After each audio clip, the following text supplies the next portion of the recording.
at 10, Elizabeth Afton. Elizabeth is at the top of this list because, well, she got killed, but she also doesn't really seem to deserve it until after she gets killed, and then she deserves the spring locking. Which, I mean, in a way makes sense, and it's something that I've been using as evidence when it comes to who I think the vengeful spirit is. Because, you know, spirits, when they're, being spirits for longer periods of time, would understandably start to go crazy, or even crazier, and this is an idea that Supernatural, the show, has used in length. And the same idea, though, could be applying to Elizabeth and Crying Child. Just because you start off good or loving your father doesn't mean that you'll continue to see things that way in a few years' time. And Elizabeth, while not deserving a spring locking in 1983 when she dies, definitely deserves one come sister location in FNAF 6. I mean, she literally betrays her brother and sister location, nearly killing him, and then, again, she also betrayed him, and then in FNAF 6, she wants to make her father proud. Her murderous, psychopathic father. She wants to make him proud. Considering how you've been possessing an animatronic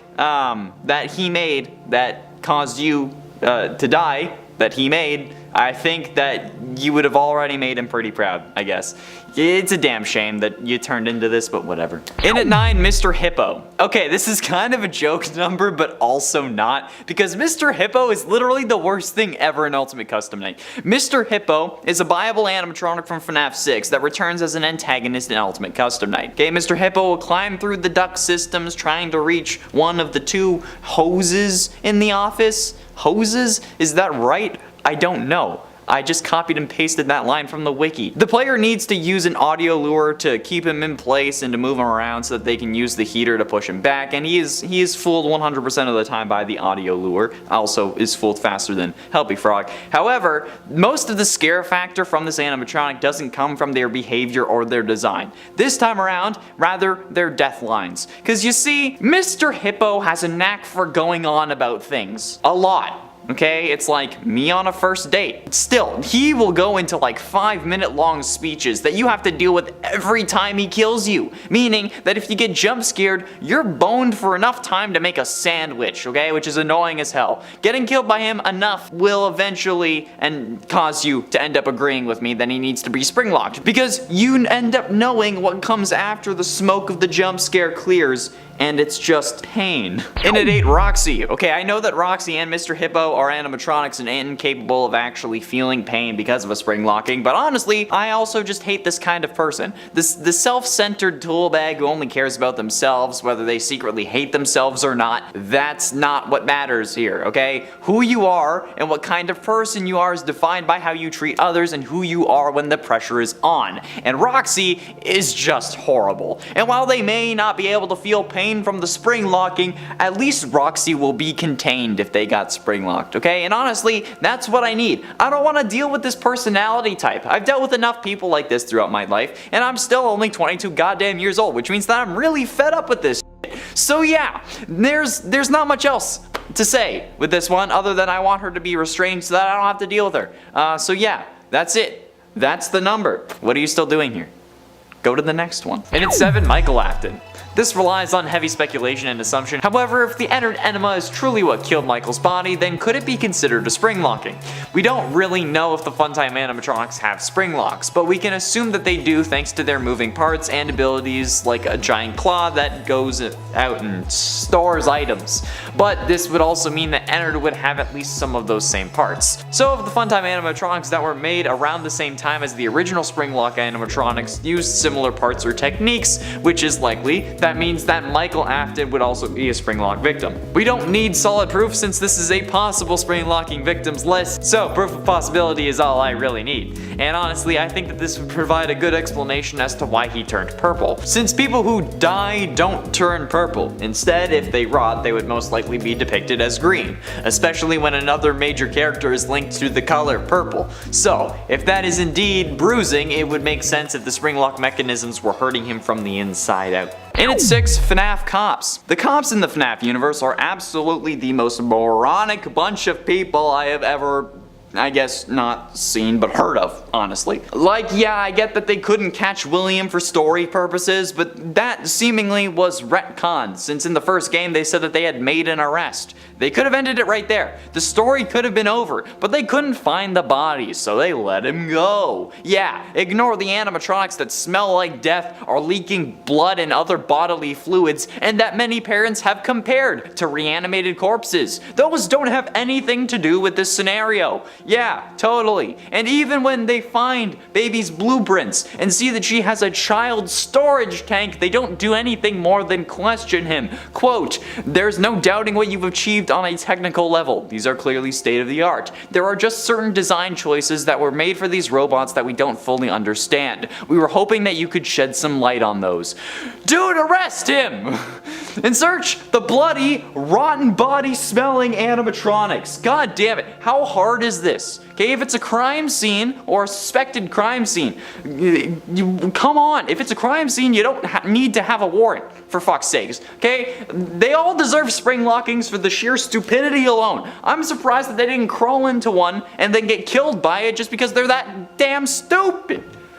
Halfway through into number 5, Grim Chica. The first Springlock victim in the Final Nights series, Grim Chica is the primary antagonist in Final Nights 3 Nightmares Awaken. Unlike the others though, she is not a Reaper animatronic. Grim Chica holds a strong appearance to the Springlock suits on the poster in the Night 3 cutscene, but her faceplates are very hard to spot. She's also almost entirely purple. The glowing accents inside her suit resemble a human corpse. She lacks a bib unlike the original Chica, and overall her body is very slim like the original toy Chica, except for her hips, which appear to be much wider, which is making me all sorts of confused. And she lacks shoulders or upper arms, with her forearms protruding from her armpits. So yeah, not confused anymore. Grim Chica is also revealed to be a Springlock victim in the museum level, saying, quote, "A victim of a Springlock failure, forever forced to haunt the suit she was wearing, now being manipulated by your sister and mother, tried spray on tan, still very pale." Why is this relatable to me? Why are these two, the two Springlock victims from Final Nights 3 so relatable? No matter what I'll do, I'm always gonna be pasty, and you know what, I'm okay with that. However, I did rank this above Grim Fredbear because it's Chica. And look at how they massacred my baby. Oh man, I'm sorry, mommy. These transgressions will not be accepted. In it for Vanessa. I feel like this one is kind of obvious, and you may get mad at me for saying this, but Vanessa deserves to be spring-locked, man, okay? You're probably thinking, but she's possessed, you moron. She doesn't have control over her actions. But that's the thing. She does. Vanessa has no willpower to sacrifice herself for the greater good, okay? At this point, I think that it's safe to infer that Jeremy from FNAF VR didn't go crazy because he just saw a glitch trap. It's fairly reasonable to say that he got possessed. Tape Girl hadn't broken glitch trap into the tapes yet, and he was probably just able to possess whoever he wanted. So if Jeremy did get possessed, and the possession worked in a similar way that it does with Vanessa, which would make sense, Jeremy would at times be sentient and in control of his own body. So if he knew about glitch trap, maybe he didn't cut his face off because he was freaking out like he had just taken like the Epsom salt because you use it in the bath. Maybe he did it to try and kill the monster that was inside of him, okay? So if Vanessa had the gall, Afton wouldn't really have a vessel, okay? Especially since the VR game at this point was probably abandoned. But she won't. Do it. So she deserves to be spring-locked. Getting close to the end into number 3, Kelsey. Kelsey is in essence the main antagonist of the Fazbear Fright story, the new kid from the third Fazbear Frights book 135 AM. Kelsey had just moved to town and ends up making friends with the protagonist, Devin. Devin ends up getting jealous of how much everyone loves Kelsey, so he hatches a plan with his friend to trap him in a Springlock suit for a few hours. However, when they unleash their plan, the Springlock suit fails and kills Kelsey. At least, so they thought. Since a week later, Devin returns to make sure Kelsey is still there, for some reason, only to find a different body in the suit. He knows that it's someone else because the hair color's different, and then Devin gets stuck and bleeds out, only for the story to cut back to Kelsey meeting 2 more kids at his new school. This is an interesting story because while Kelsey did get spring-locked, he ended up being fine. So what happened? Some think that Kelsey is a ghost, while some think that he's the one you should not have killed. But no matter what, we all feel like there is a high possibility that Kelsey was a spring-lock victim, at least when they were alive. We don't know how and we don't know when, but it's a definite possibility. Penultimately, in number 2, Henry. Yes, I'm going to continue the Henry hate train. Choo choo, get on board, mother. because despite how many people try and defend him, I will never stand down. I don't get what Henry's deal is, because he does not kill William at any point in the series aside from trying to make it look like a fire did it. But William is already considered dead. How would you killing him make things suspicious? So why would you try to cover it up with a fire? For some reason, okay, he seems to be fine offing William's son when he gets the chance though. I mean, in both of the fires that Henry has set that we see, FNAF 3 and FNAF 6, Michael was there both times. And he didn't seem to care that Michael was in the building either time, okay? He doesn't even give Michael the opportunity to leave in FNAF 6 despite there having been a way out planned. Quote from Henry's final speech: "And to you, my brave volunteer, who somehow found this job listing not intended for you. Although there was a way out planned for you, I have a feeling that that's not what you want. I have a feeling that you are right where you want to be." You have a feeling? What are you, the black eye frickin' peas? He assumes that we also want to die in these halls, but doesn't give us the chance to actually make that decision for ourselves. He just forces us to die, since he doesn't give us a way out. Okay? That's murder! Whether we wanted it or not. Okay, assisted suicide is still illegal in the majority of states, I'm pretty sure, okay? But even then, not giving us the choice, even just assuming that we want it, makes it a murder. Instead of like having the fire burn the building down, or having Baby lob his head off, okay? He should have had to suffer a Springlock failure just so that he could see how easy it would have been just to off Afton directly instead of trying to do it like a coward. And finally, in at number 1, Michael Afton. Michael Afton absolutely, in my mind, deserves to have gotten Springlocked instead of simply burning in FNAF 6, okay? Like, sure, he seems to be playing the good guy, going after his father, but in reality, Michael, to me, he's just playing the hero this whole time and not actually doing anything. He says he's trying to right his father's wrongs and whatnot, but even Oliver Queen did more than that, okay? He's not doing it because he's a good person. He's doing it because he feels bad and not because of, like, some higher moral code. He blames himself for getting his brother killed, which I mean is understandable, but then that subsequently means that anything he does to try and like fix the things that his father did is just to make himself feel better about his own mistakes. Because in the end, nothing is gonna bring his little bro back, okay? And he doesn't even really have the stomach to actually stop his father once and for all. He says that he's going to come find him, but then when he does in FNAF 6, he doesn't burn down the place to stop him, okay? Henry does that. Yeah, Henry is the only one who's actually willing to sack up and try to stop William, even if he does it in a cowardly way, okay? That just shows how not serious Michael is. And if he really wanted to make sure that William was dead, he wouldn't have let himself burn in the FNAF 6 fire, okay? But he does. He lets himself burn, or at least doesn't actually successfully get out of the building, so that he won't have to feel the regret of hurting his brother anymore, okay? Because he has the curse of knowledge, since he knows what his father was doing, and he doesn't want to deal with it anymore. And you know what? That deserves a springlocking. That's right. I don't care how mad at you are at me in the comments, okay? I don't care. It's true, alright? It's Monday morning, I'm mad. In at 10, Shadow Animatronics. One of the oldest theories is that the Shadow Animatronics are the first Springlock victims, and while they are from the main FNAF universe, this is a fan theory, so it counts. This comes to us after the FNAF 3 phone guy dialogue that mentioned multiple and simultaneous Springlock failures, which some interpreted as multiple Springlock suits failing at once, since the term Springlock in this situation is used to describe the suit as a whole, and instead of the individual Springlock mechanisms that are present within the suit. So the line of multiple and simultaneous Springlock failures could mean multiple of the Springlocks inside one suit failing at the same time, or more than one suit failing at the same time. This led some to theorize that previous employees were killed in the Springlock suits, which is where the Shadow Animatronics come from. This is supported by the fact that these shadows are of Freddy and Bonnie, the two animatronics that have Springlock versions, and while there are holes in this theory, this is, like, potentially the case. It's an idea at the very least. So yeah, Shadow Animatronics are fan Springlock victims because it's not confirmed. That's how I made it work. In at 9, Grim Fredbear. Grim Fredbear is one of the antagonists in Final Nights 3 Nightmares Awoken. He's only active on night 5 and is found by the left hallway. Grim Fredbear resembles the normal golden Fredbear, only with his suit glowing a deep purple color, while the interior of the suit glows a bright white. His upper face appears to be torn off, including his eyes, leaving an empty, hollow, gaping hole in its place, and the inside of the mask, though it appears like there is nothing inside, actually conceals a white, pale human head that can only be seen during the jump scare. And before you ask, yes, it's mine. I was going to make that a joke, but I actually wrote that into the script. Holy crap.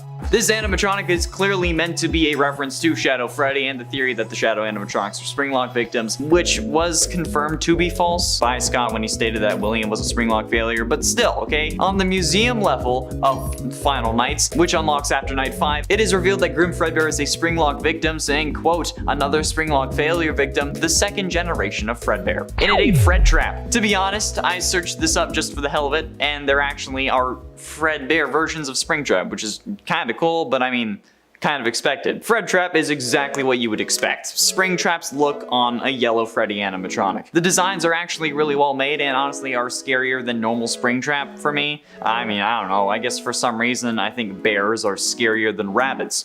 Don't know why I would think that. But I think that Scott made William use the Spring Bonnie suit because of how scared Scott himself was of it, but that could also just be idle speculation. There's another theory that I have that maybe he was going to use the Fredbear animatronic, but then after his son got killed by it, he switched to Bonnie. There are also even more rundown versions and even scrap versions of Fred Trap, which are already haunting when you don't think about the fact that it would still be William inside the suit being kept alive by the spirit of his dead kid. Yeah, so Fredbear is definitely one of the more strangely unique versions that I've seen for this list. And you know what? I'm pretty damn impressed. These designs are pretty good. And at 7, Cassidy. Some say that Cassidy was spring-locked, but honestly, there isn't really much evidence for that. But you know what? If she wasn't, she damn well deserves to be. And why, you ask? How could a little girl who got killed and then go on to possess the killer so he could suffer for all eternity deserve such a fate as a spring-locking? Well, exactly for the reason you listed. Because everyone thinks that Cassidy is the vengeful spirit, aka the one you should not have killed, aka the one who possesses Afton to make him suffer.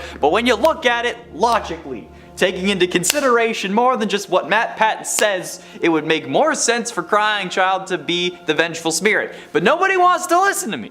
Nobody wants to hear even my suggestions because of Cassidy. The amount of hate that I have gotten in the comments, in my DMs, on TikTok for God's sakes, is more than I have gotten for anything else. Even more than I got for suggesting that Michael was a Crying Child robot. Just because William didn't kill Crying Child directly does not mean that he couldn't possibly blame the man who made the robot and gave it enough power to crush a skull for his death. Because, you know, that wouldn't normally be required. Plus, Cassidy only has significance because you think she's the vengeful spirit. Take that away, and what importance does she have? Exactly. So, just for that, and for hardly anyone being willing to even hear me out, Cassidy damn well deserves it. Honestly, she could be higher on the list, but I wanted to rant about other people a little bit more. So yeah, there you go. In its 6th, Golden Call. As a human, when alive, Golden Call's name was Kyle. However, now he is a Springlock victim stuck inside a Golden Freddy Springlock suit. Golden Call has the typical rundown Springlock suit vibe, similar to Springtrap. However, this is even more gruesome. His left ear is bent, he has bugs coming out of basically every hole in his body, human eyes are hanging out of the animatronic's eye sockets, he's missing the exosuit on his right foot, and his character is holding a flesh-colored, at least colored, it's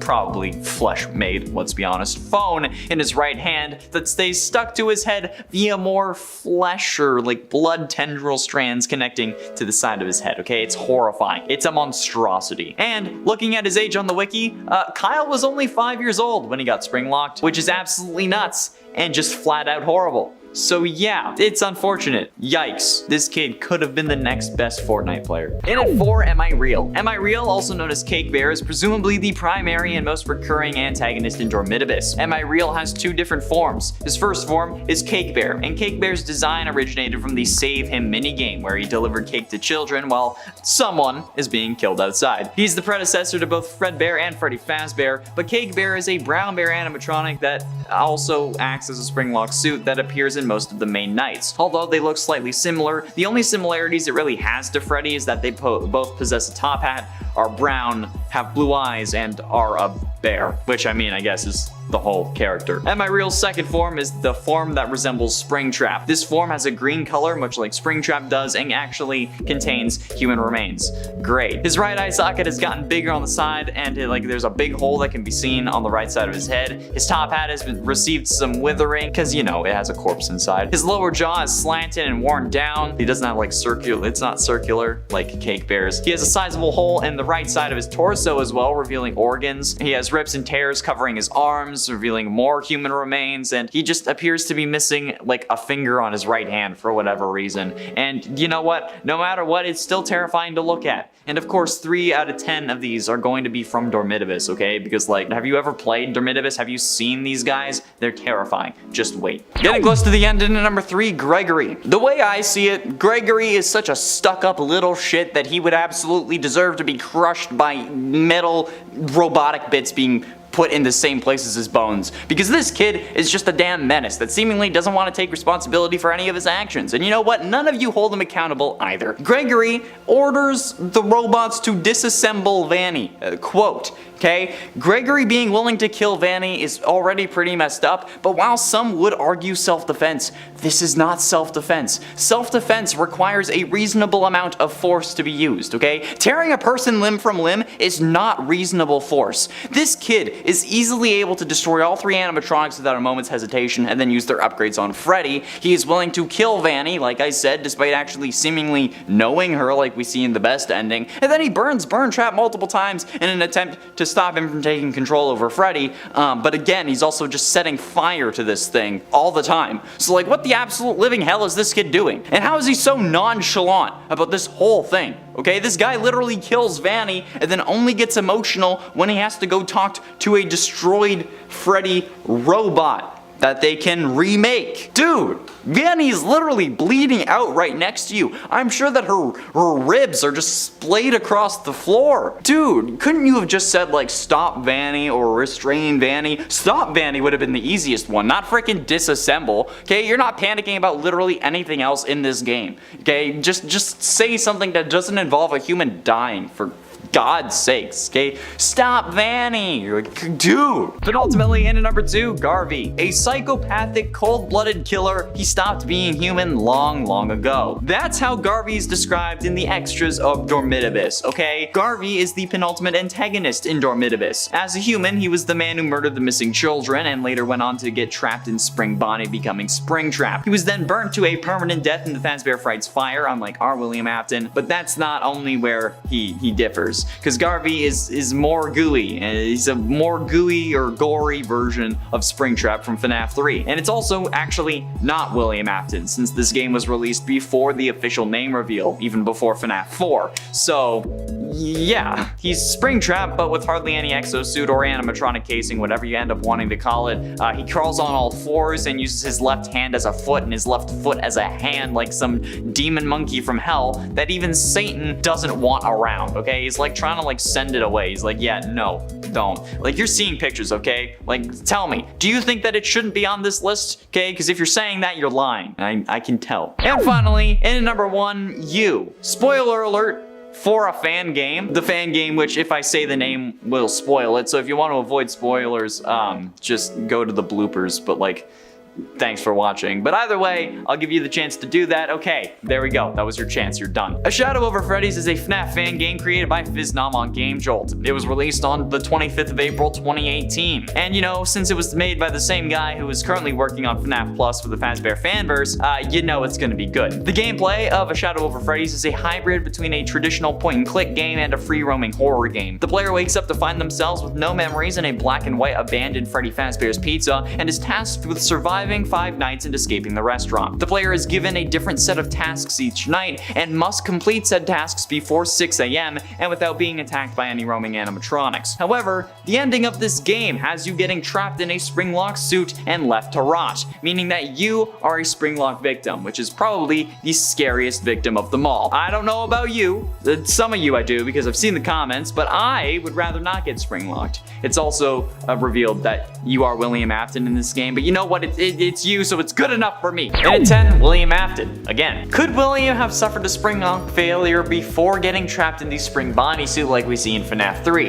It's possible, and it certainly appears like that's the case in the FNAF novels, since William is described to have scars that are consistent with the Springlock failure before becoming Springtrap in the novels. So could it have happened in the games? Could William have been the reason the Springlock suits were retired? Since we hear of an unfortunate incident at the sister location, so is that unfortunate unfortunate incident William. There are plenty of people it could be, but William having to deal with it would certainly get them put out of commission for a time. But with William continuing to use the suit and putting it on when the room was wet like we see in FNAF 3's cutscene, it suggests that that's probably unlikely, but it's still possible. So since this list is possible Springlock victims, I think he deserves to be on this list, at least at number 10, since can we really talk about Springlock victims without mentioning good old Willie Afton? Exactly. And at 9, Henry Emily. Now this is certainly an interesting case, because seemingly Henry has died multiple ways across FNAF canons, with his first apparent death being in FNAF World at the hands of Baby. His death in the novel seems to have happened before Silver Eyes starts, and then he dies in FNAF 6 along with everything else. But could one of these deaths involve the Springlock failure, or something having to do with Springlocks? I mean, maybe Afton offed Henry in one of these realities, or maybe Baby has some Springlock mechanisms inside her when she killed Henry. Hell, maybe Henry just climbed into the wrong suit at the wrong time. It's a question that we don't really pay attention to because, well, Henry's death doesn't mean much to the story, unfortunately, but it's still true. Henry dying doesn't really mean much to the overall FNAF lore, and we didn't even know he was alive until FNAF 6, so maybe for irony's sake, Scott had him bite the dust in a quicker way, rather than just, you know, burning alive, because that sucks. Maybe he wanted to prevent himself from even more severe agony so that he didn't possess something. And at 8, Phone Guy. Phone Guy's death is one of the most mysterious deaths of all. We hear him die in FNAF 1 on night 4 with the sound of multiple animatronics banging on his doors, but we never really get an explanation as to what happens to him. We know he dies, but other than that, it's all speculation. One of the theories though is that animatronics got him and shoved him into a suit, resulting in a very painful death, especially since at this point the Springlock suits were either still in operation or hadn't been totally removed. The actual timeline of the events of the Springlock suits is a little messy since we don't really have years for things like them getting scrapped, yet it's still possible that Phone Guy was shoved into one or maybe used it to hide. After all, maybe Phone Guy is secretly William Afton and Scott just didn't want us to know that yet or something. I still feel like that might have been in the realm of possibility. Maybe not now, but it was. And at 7, Shadow Spring Bonnie. Shadow Spring Bonnie is one of the 2 primary antagonists of Final Nights 2. He is one of the final animatronics in the game. Shadow Spring Bonnie resembles Springtrap, as to be expected when mentioning Springlock suits, but similar to Springtrap, he lacks the suit on his feet and has a majority of his right ear missing. Overall, he has rips, but not any real missing limbs or parts at all, which is a stark contrast to the burnt animatronics in the first 4 nights of this game. His face glows white, which is noticeable when he's in the hallway, but also gives him a more sinister appearance and pushes the something supernatural that most of the Shadow animatronics have, like with Shadow Bonnie from FNAF AR. Shadow Spring Bonnie takes the role of Burnt Freddy and Burnt Foxy on night 5, which means that he's very fast, so the player needs to seal the vent quickly, otherwise you'll get jump scared. He also may appear in the hallway, but if he does, never use your flashlight, otherwise you'll get insta-killed. Instead, you need to inspect his face when he appears there, and if he's twitching, close the door. A rattling sound will be heard so that you know he's left. And the fact that you need to look at his face to see if you're in danger just makes this even scarier, especially considering the fact that most of what you need to do relies on fast reflexes, and then you're just sitting there trying to figure out if he's really twitching or if that's just you going crazy. Not from personal experience, I don't know. What? And at 6, Bite of 87. The Bite of 87 is such an infamous incident that I can already hear people groaning in the comments. However, what if the victim of the Bite of 87, whoever that actually was a victim of a Springlock failure? It could make sense, since the animatronics had no harmful tendencies before this, so a Springlock failure is a reasonable assumption as to why someone got a frontal lobe removed. And a Springlock failure, assumingly, would definitely provide enough power to do that, since the Springlocks themselves would snap with such ferocity, and would probably circumvent the whole needing more power to do that thing. And if it was Jeremy, it would explain why the animatronics were suspended, because now one of their employees was bit and they had to promote him and fork over some extra cash to make sure that he didn't sue. So overall, whoever the Bite of 87 victim is could definitely have been a Springlock victim. Halfway through into number 5, William Afton. William is at number 5 because, well, he absolutely did deserve to be a Springlock victim, but he also actually was, and seemingly is the only one who actually was on this list. But like, for real, this man deserved what he got in more ways than one. Seriously, he was a mass murderer who would have gotten a lethal injection anyway, but also the technician that made the suits, the man that handles the suit maintenance on the daily, and is absolutely explained to every single employee that has put one of these fuckers on the proper procedure for the Springlock suits. Mostly for tax and liability reasons, probably, okay? But including the Spring Bonnie suit that he uses to kill people, okay? Then he gets inside one without thinking and somehow doesn't notice the moisture in the room, the leaking ceiling causing the Springlocks that were active at this moment to fail and just fill him full of metal, okay? But like, it's your building, my guy. How are you not painfully aware of the leaking ceiling in this back room? Really, like how? How do you not know? Seriously, somehow this lucky motherfucker managed to get possessed by someone that he killed who was so pissed at him that they kept him alive for all of his other supposed to be deaths. Because they wanted William to suffer. Like, god damn it. No matter who it is, whether you believe it was Crying Child or Cassidy, despite there being a more logical conclusion when you don't just blindly listen to MatPat, like, why? Why couldn't you just let him die? I get that you want him to suffer, okay, obviously. I mean, I put him on this list. I wanted him to be spring-locked. But like, doing that results in him killing more people. So why? Why would you do that? Getting close to the end in number 3, Reaper Spring Bonnie. Reaper Spring Bonnie, however, is the opposite of Stage Bonnie. This Reaper variant appears in Final Nights 3 and 4 and is an absolute monstrosity. But it's definitely more terrifying in Final Nights 4, so let's focus on that one. He is 100% the scariest animatronic in this series. In essence, Reaper Spring Bonnie is a nightmare spring trap. He has sharp teeth and a very damaged and withered body. His suit is dark yellow in color. He sports a big purple bow tie on his upper chest, kind of like Glitch Trap. And then, like the other Reaper animatronics, Reaper Spring Bonnie has one pair of hollow, dark eyes that will steal your soul. I added that last part, but it's probably true. In Final Nights 4, his appearance is much more disfigured and gruesome, with sharper teeth, sharper claws, a different jaw, growths on his shoulders resembling fungi, and, you know, a kind of a gooier appearance overall. It's like the slime girl from YouTube if she made a FNAF character. He's also missing half of his right ear like Springtrap and FNAF 3, and his suit is more greenish in color this time around to be more like Springtrap. And oh my god, this thing is still terrifying, and it's more terrifying than Springtrap, okay? This is what Springtrap should have been. Or honestly, this is what I think like a Nightmare Springtrap would look like, okay? This is like a prototype Burn Trap in my eyes, or the way I'm thinking, like Melt Trap, the next iteration of Afton. Penultimately, in at number 2, Missing Children. Much like the Cassidy situation, the entirety of the missing children involved in the missing children's incident may have been Springlock victims. We're still unsure as to the method of extermination that William used on the screaming pests. Sorry, the kids who run around in my building hallways they're still getting to me. If they ever go missing though, these videos are not going to help me. Anyway, we don't know how William dispatched of these kids before shoving them into the suits. And honestly, there may not be a way that he killed them before shoving them in. The act of putting them in the suits may very well have been what killed them, which would make sense given that a Springlock incident would be more agonizing than a simple knife to the chest.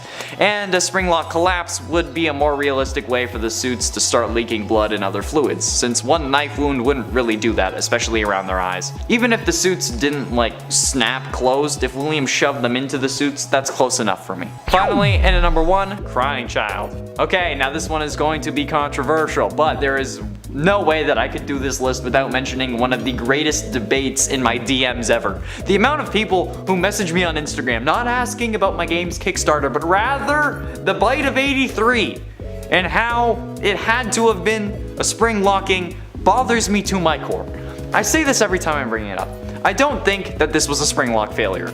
That being said, it's still possible, and that's what this list is about.